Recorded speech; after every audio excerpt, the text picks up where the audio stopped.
So Guardians of the Galaxy Volume 3 came out, and I saw it, and this is one of the few MCU projects that I was genuinely really looking forward to, and before it came out, I had this to say about it. I'm looking forward to Guardians of the Galaxy Volume 3, which is coming out next. You guys know, I love the first two Guardians films, so if that movie ends up being bad, I'm gonna be fucking pissed. So, is this movie good?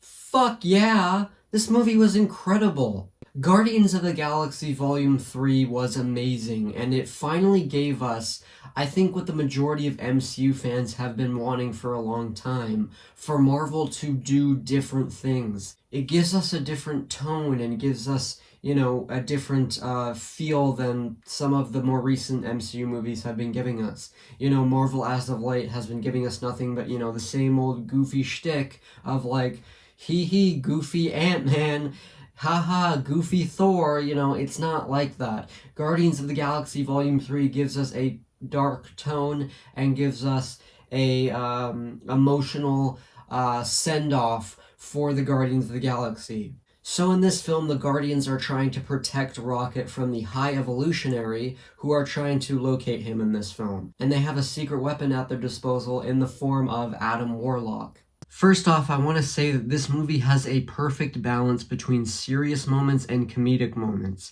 And with the serious moments, it doesn't interrupt them constantly with, like, dumbass jokes, like some movies like Thor Love and Thunder, or Ant-Man Quantumania, or Infinity War and Endgame do. It does take the serious moments seriously, and I really like that, and it's a perfect balance between the two. Yes, the movie does have a lot of jokes, but it doesn't interrupt the serious dark tone of this movie. Like I said, it has a really dark tone and some dark elements in this movie, but it's still funny. And the jokes that they do have aren't, for the most part, they aren't like annoying and dumb and childish. I did find a lot of the jokes in this movie to be funny. Not all of the jokes work, but that's kind of to be expected. Not all of the jokes are going to land. But I have to say, I'm happy to say that the majority of the jokes do land. Now let's talk about some of the characters in the movie. Let's start with Rocket.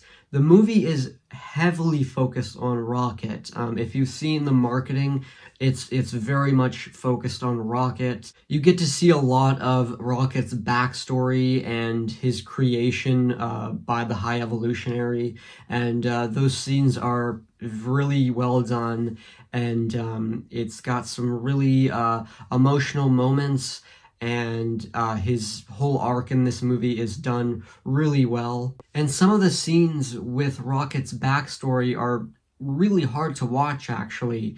You know, with the High Evolutionary experimenting on animals and trying to build his own civilization on Counter-Earth. And yeah, it's really hard to watch at times. But again, it's done really well. Another character I want to talk about in this film is Gamora.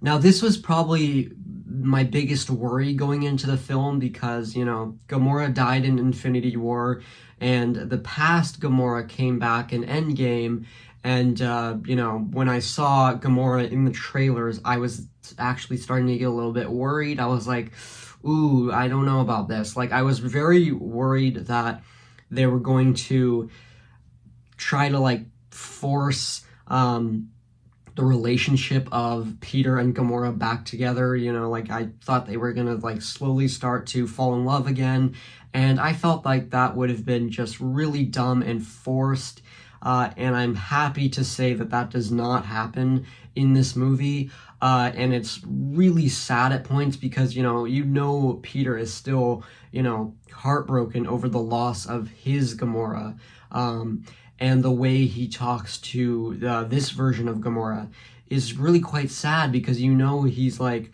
he knows that they end up together, but this version of Gamora doesn't know who he is really and is constantly rejecting him and being, like, very distant from him and constantly is disagreeing with him. It's really sad to see, but I'm glad that they did it.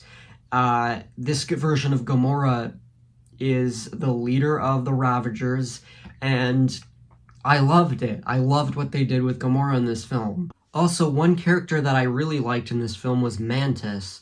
Palm Clementif does an extremely good performance as Mantis. Her performance in the movie was amazing, one of the best performances in the movie.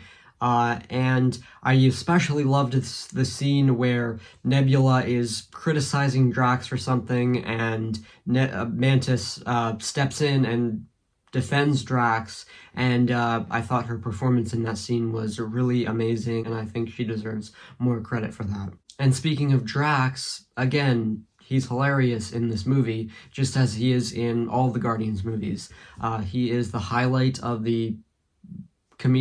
most of the comedy in the film. Another character I really liked in this film is Nebula. I love her whole arc throughout the trilogy, and I love her relationship with Peter in this film. I especially love the scene where Gamora and Peter are arguing, and Gamora goes to attack Peter, and Nebula actually defends Peter, which, is something kind of unexpected from Nebula. I love that in this film, Nebula is kind of more on the side of Peter than her own sister.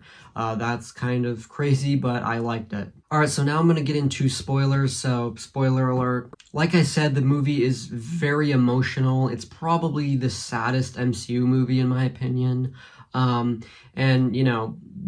characters die, but it's still really an emotional send-off, and I really like what they did with the ending of, having most of the Guardians kind of retire and go off doing their own thing. Nebula and Drax kind of like stay and like run nowhere with all the children, and Peter goes back to Earth to spend time with his family, which was fantastic conclusion to his character. But apparently he's going to return after this, probably in Avengers, I don't know. Rocket, Groot, and, Adam Warlock. Rocket is the new leader of the new Guardians team, and that makes me really excited.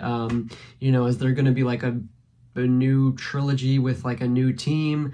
That's really cool. Mantis goes off on her own journey. I loved the ending. The ending was like pretty much perfect. It's a really great send-off, and I cried a lot during the ending. But yeah, Guardians of the Galaxy Volume 3 was amazing.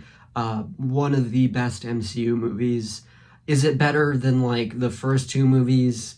Honestly, I still don't know. I don't know how it ranks among the trilogy. I really can't decide. But I will say this. I think the entire trilogy is kind of like on par with each other. All three movies are kind of like very similar quality-wise, and that's really great. And it also means that it is easily the best trilogy that the MCU has to offer.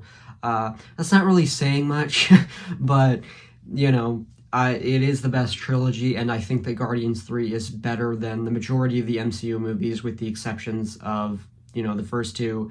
Again, I don't know if it's better than the first two, but it's on par with the first two and better than the rest of the MCU movies. The movie is not completely perfect, like I said, some of the jokes don't work. I was expecting more out of Adam Warlock. Adam Warlock is not really in the movie that much. He's kind of there at the beginning, and then he like kind of appears throughout the movie in like little scenes, and then he redeems himself at the end when he saves Peter and becomes a new member of the new team. But that's really it.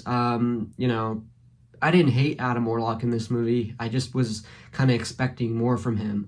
I don't know that much about Adam Warlock from the comics, but I still thought that he could have been given more screen time. And also maybe I missed something, but why didn't Peter use his like rocket jet boots or his like helmet kind of mask thingy?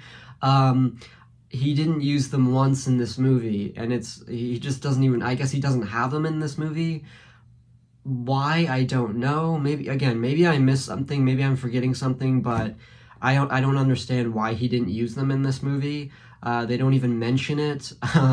So I feel like it could have saved him in a lot of moments in this movie, especially, that scene at the end where he almost dies. So Yeah, but yeah, those are kind of my complaints. One of the best MCU movies, and I'm glad that it tried new things. Again, it really pushed the limit of PG-13. You know, it has the MCU's first mention of the word fuck, and that was great, but even beyond that, I mean, the movie is violent. It's kind of like disturbing at some points. It's you know, got some really uh, dark scenes involving Rocket's backstory, and yeah, I mean the scene again. Now that I've talked about spoilers, I can mention this, but the scene where Rocket's friends, all of them die. Uh, Before he escapes, and it's like, you know, he thinks that he finally got his chance to escape and be happy with all his friends, and they all die right before his eyes, and it's like, it's so sad. And the, you know, the movie in general, again, it's so sad, but again, that those the backstory with Rocket is really sad. And you know, that near death experience that Rocket has is it's emotional. And yeah, I loved what they did with this movie in regards to the tone. It's not like a stupid goofy joke fest, just very adult moments. And I would say that this is the most adult MCU movie yet, and I really hope that this makes Marvel kind of open their eyes a little bit and be more out there going forward. Again, I'm not saying that every movie needs to be adult, you know, rated R and be violent and have all these cuss words.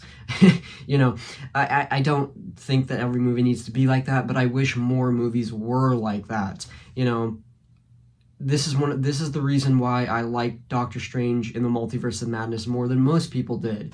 I know a lot of people didn't like that movie and were really disappointed with it, and you know, I kind of was too, but I I praise that movie for kind of being dark and violent.